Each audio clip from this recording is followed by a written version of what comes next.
Senhoras e senhores, neste momento assistiremos à apresentação do tema Inovação no Associativismo, como a inovação pode melhorar processos e serviços e como criar novas oportunidades para as associações, com o jornalista e especialista em inovação, o senhor Carlos Tourinho.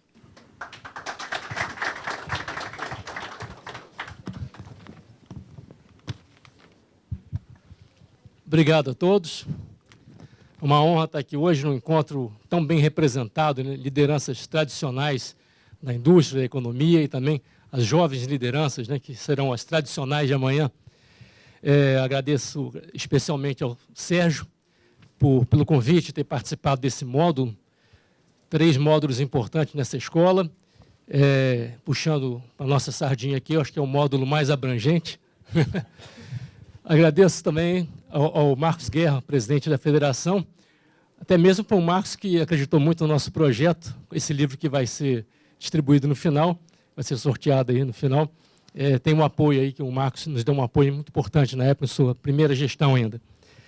Mas quando o Sérgio convidou... antes de entrar, eu devo destacar também aqui, né, como já foi falado, né, que não só o vídeo completo que vocês vão poder assistir na internet, como a cartilha, é fruto do trabalho do Gilber Machado Debran, do Luciano Reiser, do Sindinfo, da Eda Zanotti, da Inteligo Consultores, do Iomar Cunha, de SESI Senai, do Franco Machado, no Mogai, do Evandro Melê, consultor, e também com uma pequena participação minha.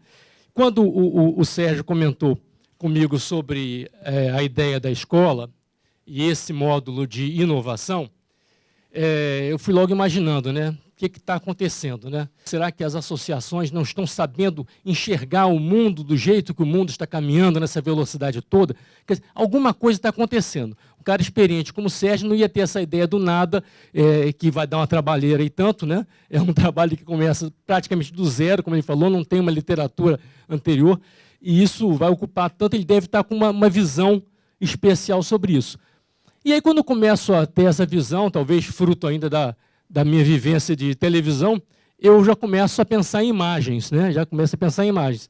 E uma imagem que me veio à mente inicialmente é essa aqui. Será que as associações podem estar procurando a oportunidade longe, sem enxergar que está debaixo dos olhos dela? Quer dizer, ali estão os lobos procurando nada de novo e as ovelhas ali pertinho. Então, será que elas estão olhando para o lugar errado? Ou ainda tem uma outra imagem também que me remete a essa mesma suspeita. Será que elas estariam olhando o futuro pelo retrovisor e ainda vendo o passado? Né?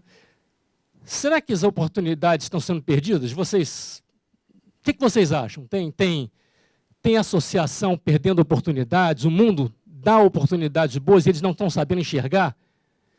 Mais ou menos sobre isso que a gente vai conversar. Então, a gente conclui que é preciso inovar, né? O módulo é sobre isso, é sobre inovação, e a gente já começa a perceber que é preciso inovar. As associações têm que enxergar o mundo da maneira como o mundo é hoje, da maneira como o mundo está se transformando. Tem que perceber as oportunidades, tem que conseguir identificar os problemas e atacar os problemas. É preciso inovar. Então, vou dar 3 bons motivos para inovar, né?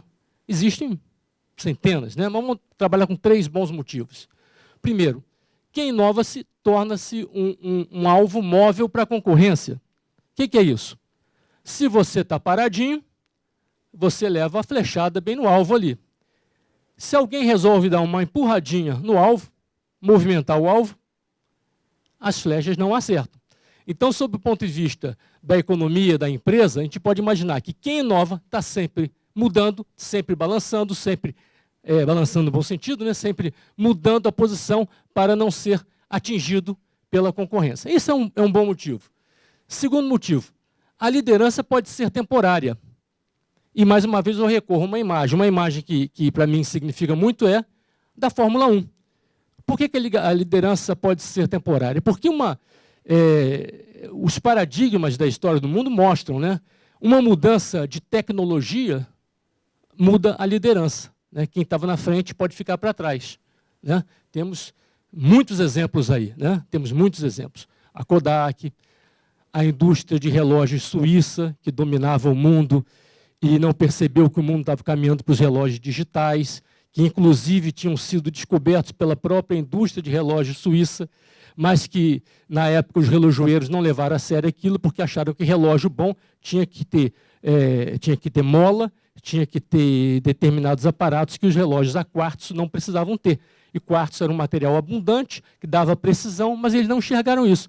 E esse modelo do relógio digital, inventado por um suíço, foi levado para uma feira de exposição internacional sem nenhum tipo de proteção.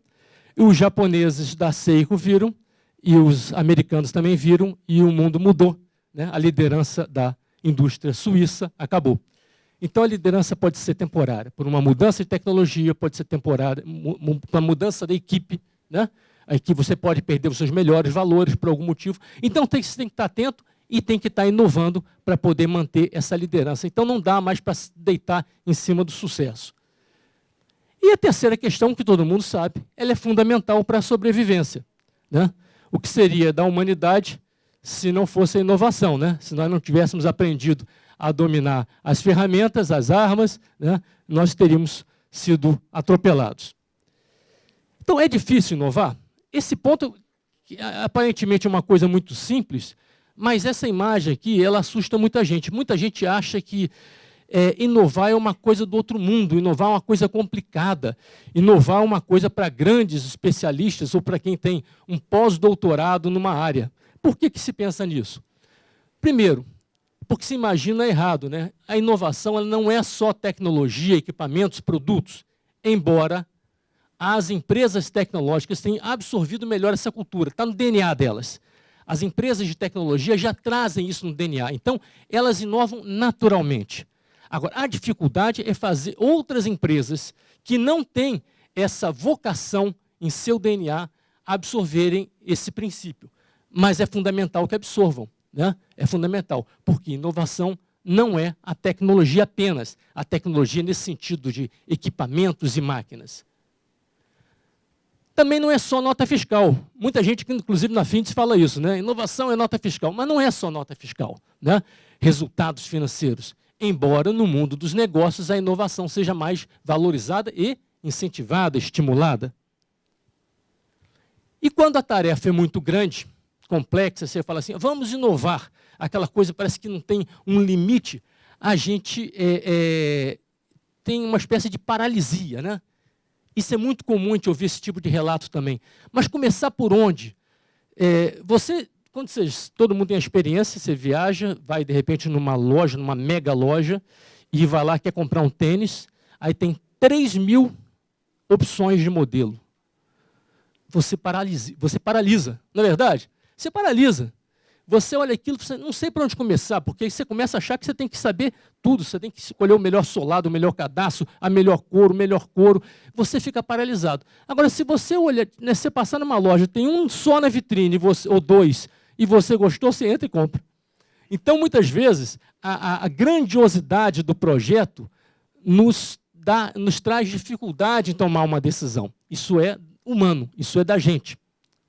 Então, é por isso que, por esses três fatores que a gente muitas vezes considera que é difícil inovar. Então, por onde começa, né?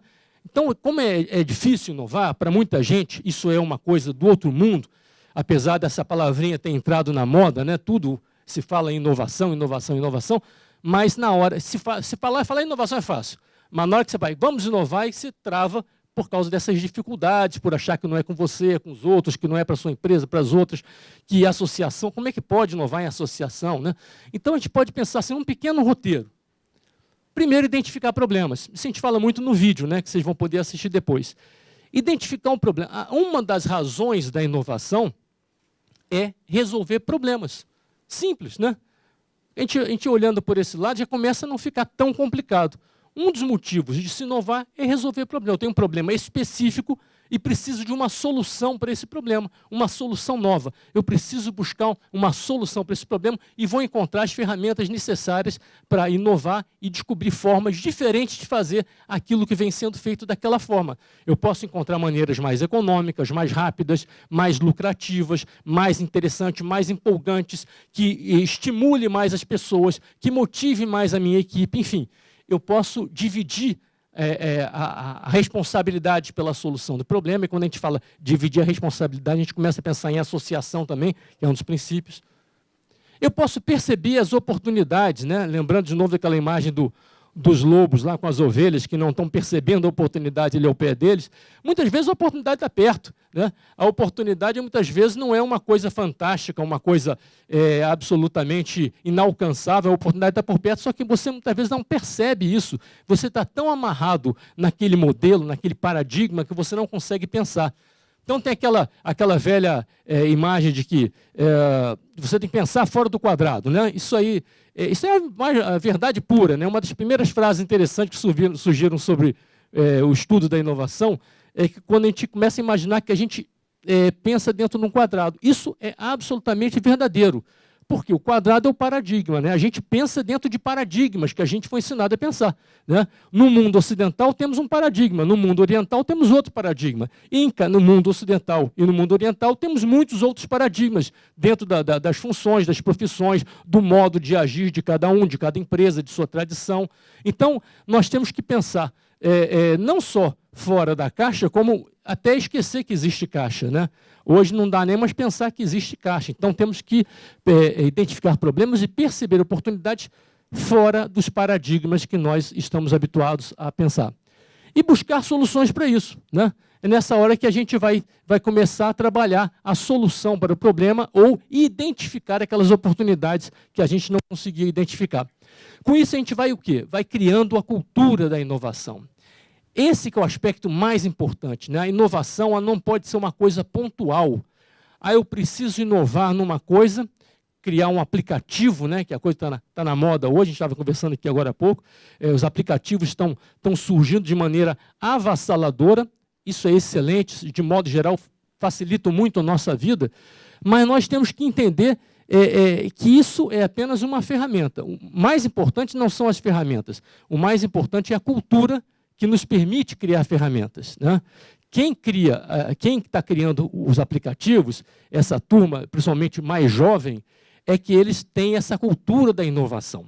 Eles não criam aplicativos porque eles aprenderam a criar aplicativos, não, eles aprenderam a criar soluções e usam a tecnologia para poder criar os aplicativos e buscar as soluções. É assim que essa turma pensa. Ela não está pensando na ferramenta, ela tem a cultura da inovação. E isso a gente tem que ir transferindo para a empresa, para o nosso setor, para a nossa empresa ou para a nossa associação. Começarmos a pensar de maneira inovadora o tempo todo, não apenas em questões pontuais.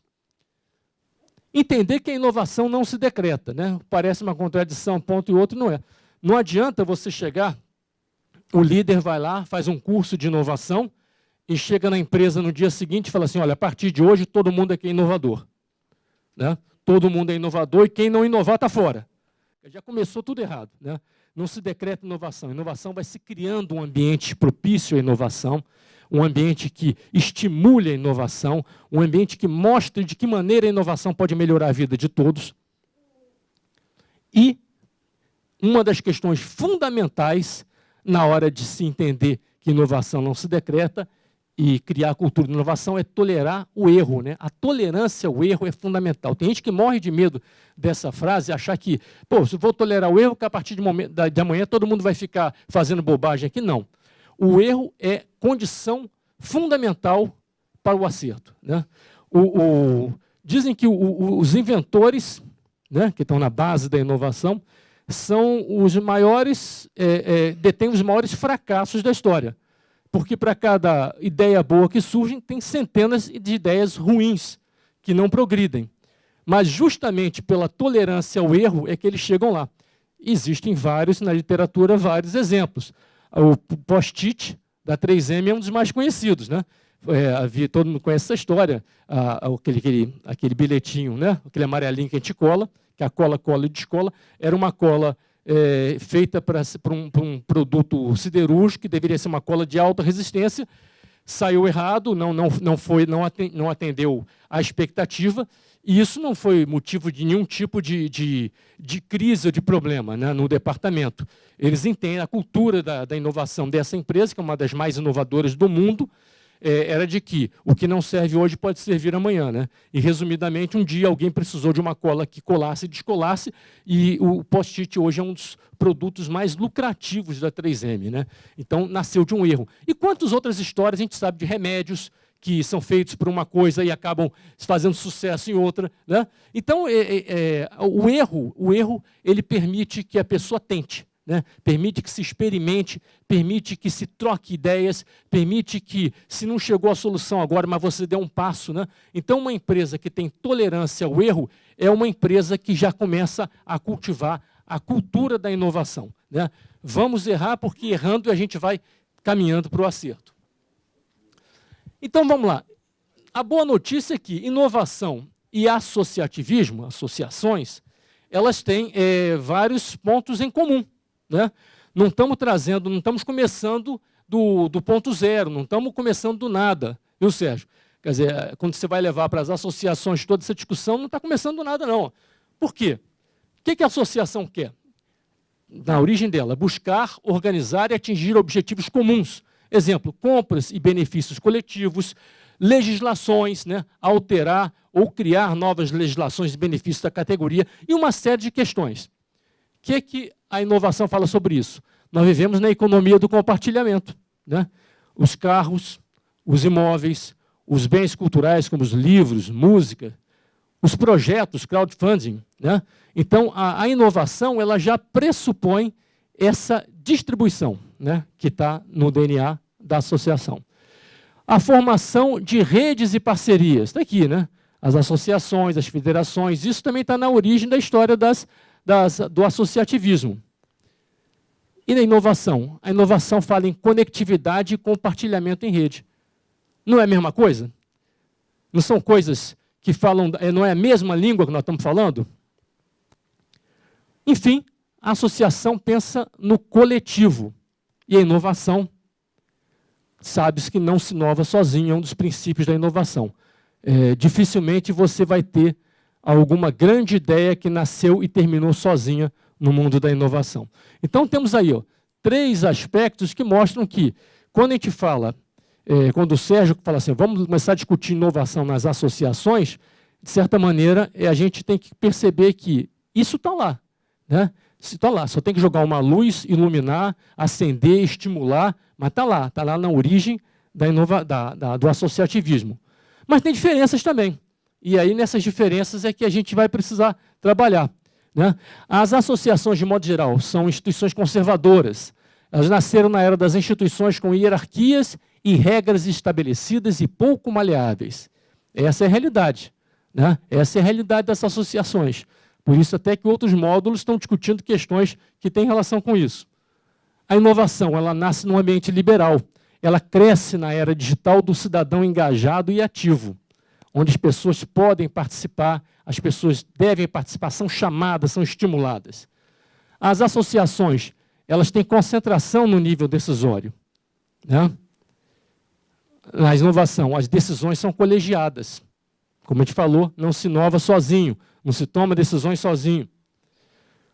Nas associações, como consequência disso, há uma perpetuação de líderes, né? Isso aí já foi falado no módulo da renovação. Essa é uma característica que acontece, está lá. Na inovação, há uma rotatividade de liderança, dentro do mesmo projeto, muitas vezes, né? Um projeto, muitas vezes, tem que passar pela etapa tecnológica, etapa financeira de mercado, uma etapa de marketing, e as lideranças vão sendo trocadas ao longo da gestação do produto ou do serviço. Na associação, a comunicação é restrita e passiva, né?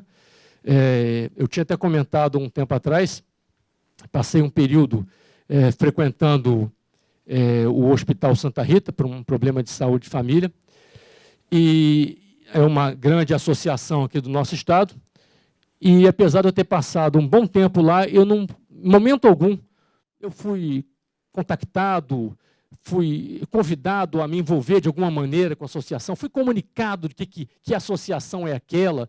A única informação que eu tive era no estacionamento que era pago para manter a instituição, só isso. O resto parece tipo assim, o resto é nosso e você cuida do seu doente. Na inovação, a comunicação é ativa, e não só ativa, ela é instantânea. Né? O tema comunicação, um tema que particularmente me agrada muito, porque é onde eu me sinto mais à vontade para falar, é inovação e comunicação. Né?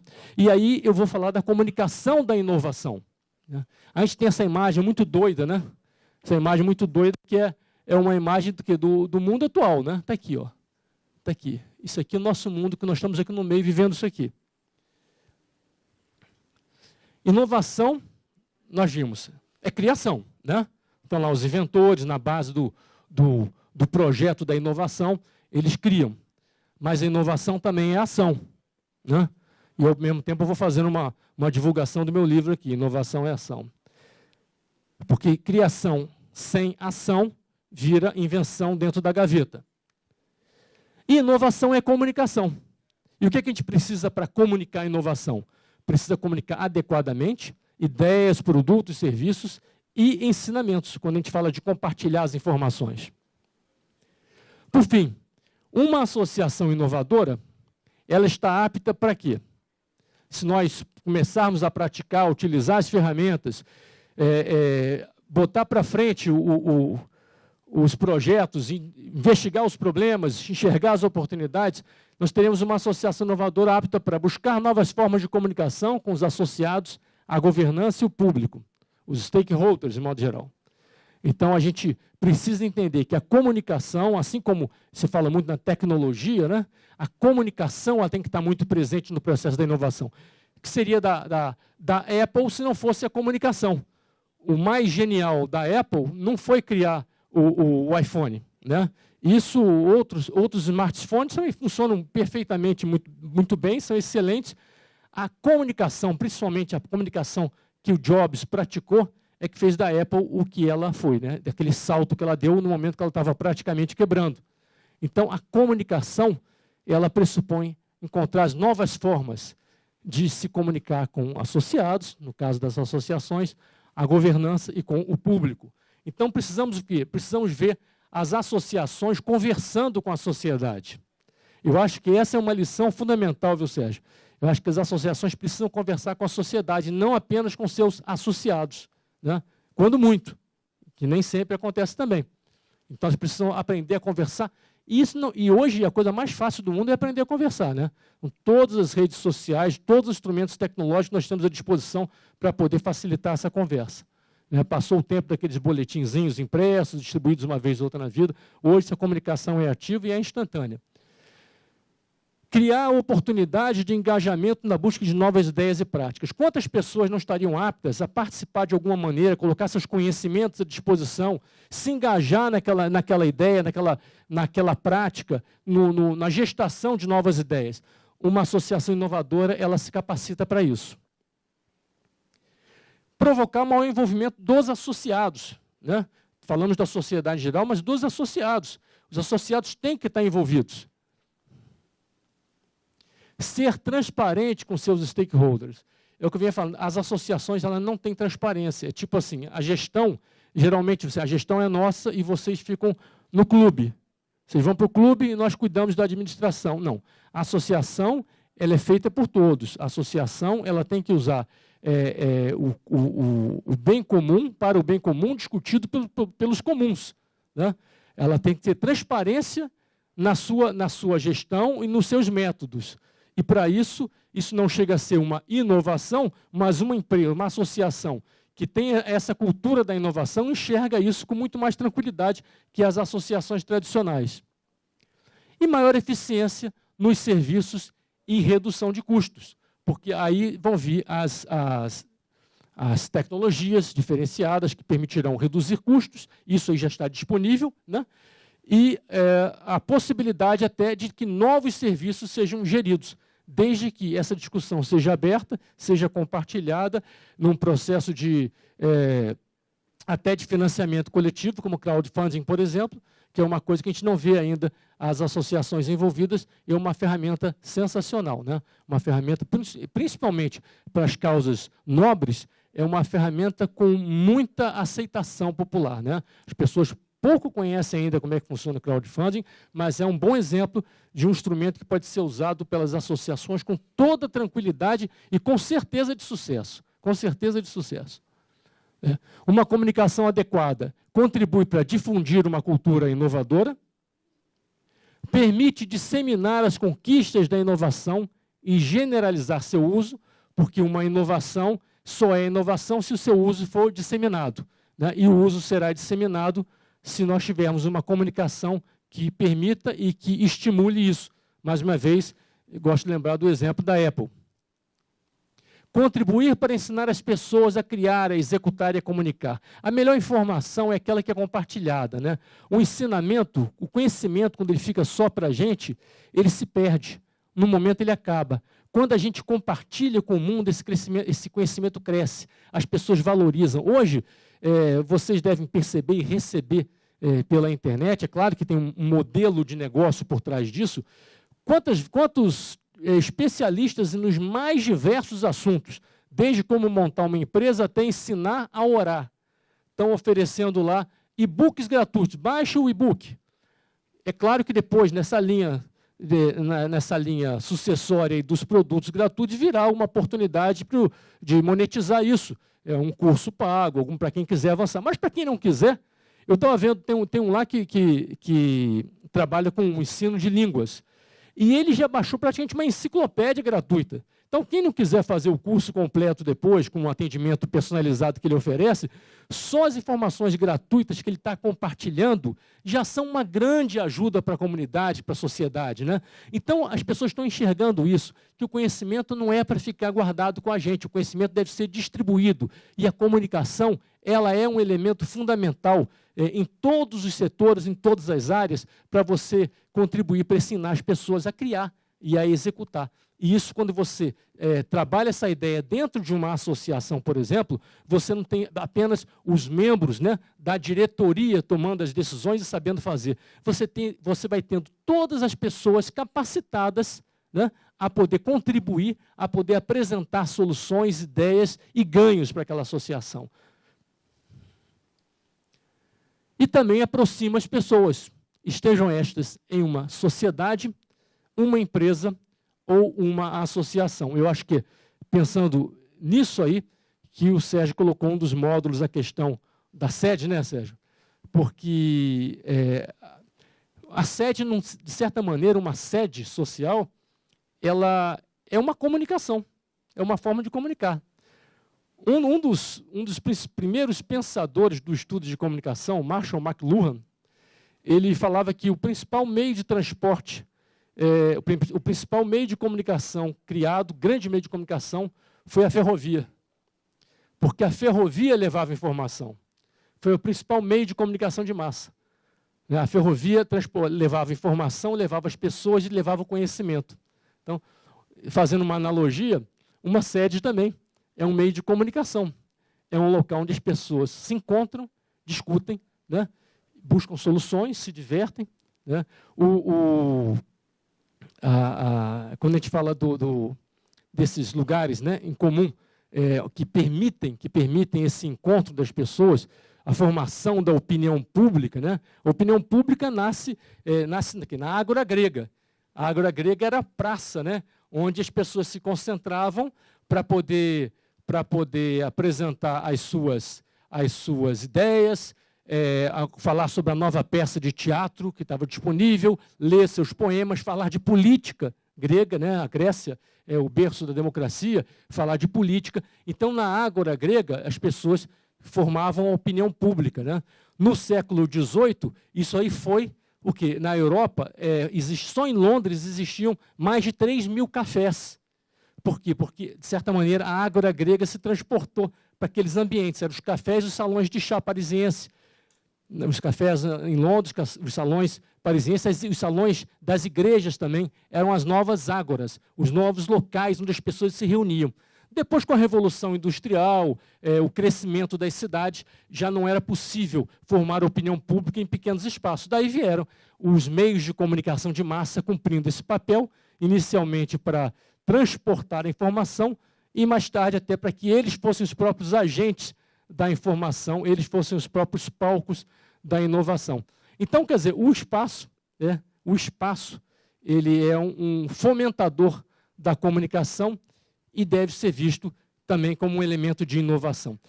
Uma última informação que eu queria botar é, quando a gente pensa em inovação, a gente pensa em algo absolutamente inédito, algo que nunca foi pensado. Não é sempre assim. Inovação, ela é superação do momento imediatamente anterior. Muitas vezes a inovação vai beber no passado, vai beber na fonte do passado. Na minha área, por exemplo, a televisão, quando o videotape entrou, ele superou as transmissões ao vivo. A grande inovação era o videotape, né?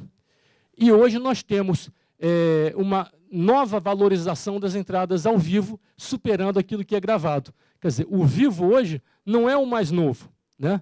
O vivo não é o mais novo. O vivo já existia de videotape e hoje ele é o mais valorizado, né? Celular. O celular, a maneira como mais nos comunicamos hoje, e isso não é só entre os jovens, é pelas mensagens. Não é verdade? Os celulares, telefones celulares começaram como um instrumento de comunicação verbal, áudio.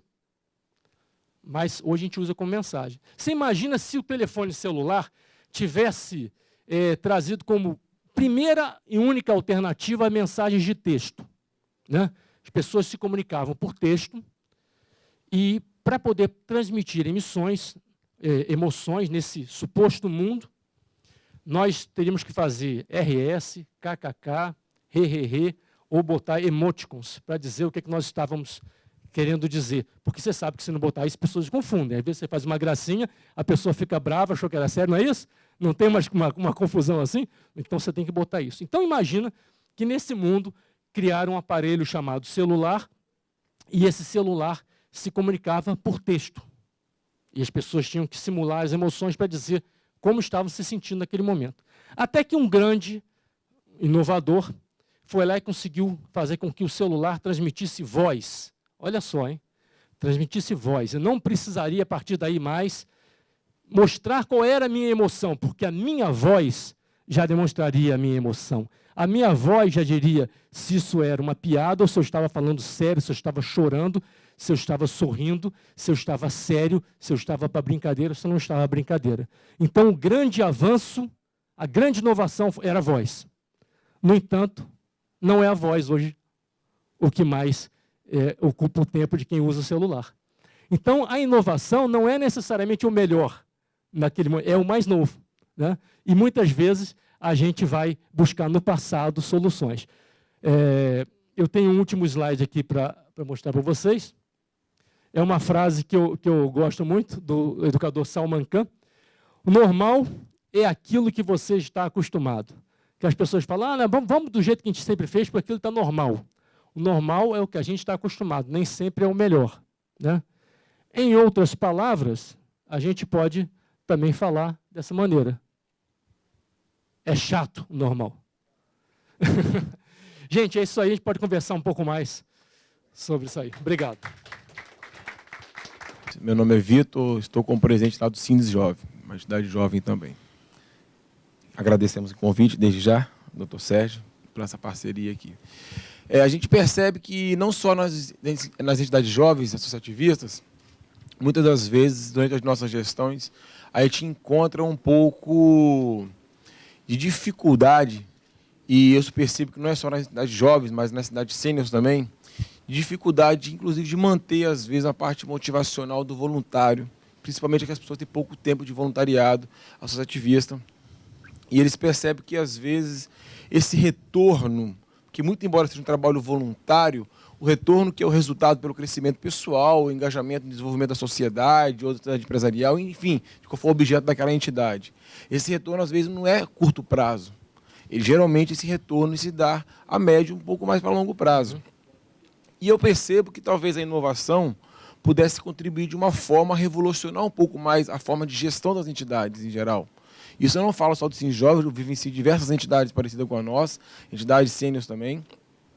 Queria saber do senhor, se tivesse alguma dica, alguma pontualidade que gostaria de destacar, que de repente que nas suas pesquisas você percebe que falta um pouco nas entidades associativistas em geral, para tornar elas um pouco mais inovadoras, a ponto de tornar ela mais atraente e engajar a população, a sociedade, mais no objeto da causa, e com isso tornar a missão um pouco mais execuível, um pouco mais fácil de lidar, entendeu? Porque às vezes a gente percebe que existem entidades que são de 20, 30 pessoas, mas que é uma palma da mão, 7 pessoas que trabalham de fato, pegam o boi pelo chifre ali. E às vezes não é o problema da entidade, às vezes o problema não é da pessoa também que está um pouco afastada, às vezes é o próprio modelo em si, porque não é um retorno financeiro. O retorno é de crescimento ou social ou pessoal, e muito embora seja um trabalho voluntário, a maioria das pessoas busca um retorno nesse trabalho voluntário de alguma forma, entendeu? Ética e tudo, mas de alguma forma quer ter um retorno. E aí, nessa sua pesquisa, você encontrou algum ponto onde a gente pudesse ouvir da sua experiência como tornar um pouco mais fácil essa colaboração, esse retorno ao voluntariado nas entidades para facilitar a nossa gestão de uma forma global, não do presidente, mas da diretoria como um todo que trabalha na entidade? Bem, é uma questão assim, bem complexa, né? Porque a gente vive uma era que, ao mesmo tempo, ela é coletiva, né? Nós temos as redes sociais nos trazem esse sentimento da coletividade. Nós estamos em grupos, né? Nós falamos com pessoas do mundo inteiro, né? Mas, ao mesmo tempo, também é uma época da individualidade. As pessoas buscam soluções para si próprias, né? Isso, muitas vezes, tem relação até com a economia, né? Quando você tem as suas próprias, os seus próprios problemas para resolver, primeiro você vai colocando as questões coletivas meio de lado. Agora, eu acho que, nesse momento que a gente vive, o voluntariado ele deveria buscar, de certa maneira, gratificar, e aí eu não estou falando de dinheiro, gratificar o envolvimento. As pessoas querem se sentir valorizadas, né? Eu acho que, por exemplo, quando uma pessoa entra numa diretoria de uma entidade, de certa maneira, como você falou, com toda a ética e tal, ela está tendo um retorno. Ele é o presidente, ou é o diretor, né? Ou é o representante nacional de tal entidade.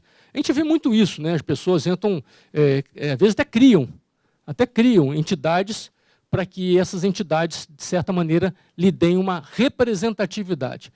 E o voluntário, ele fica muito como, tipo assim, a pessoa que foi lá, ajudou, mas não teve um tipo de gratificação, né? Então, eu acho que o caminho para isso é jogar luz nesse voluntariado, jogar luz, de certa maneira, gratificá-lo com algum tipo de projeção social também. Eu acho que talvez não seja um caso de inovação, quer dizer, a gente pode buscar formas diferenciadas, mas criar grupos de voluntário do mês, enfim, alguma coisa que possa jogar um pouco mais de luz e estimular. Porque, de fato, as pessoas estão muito focadas no próprio umbigo, né?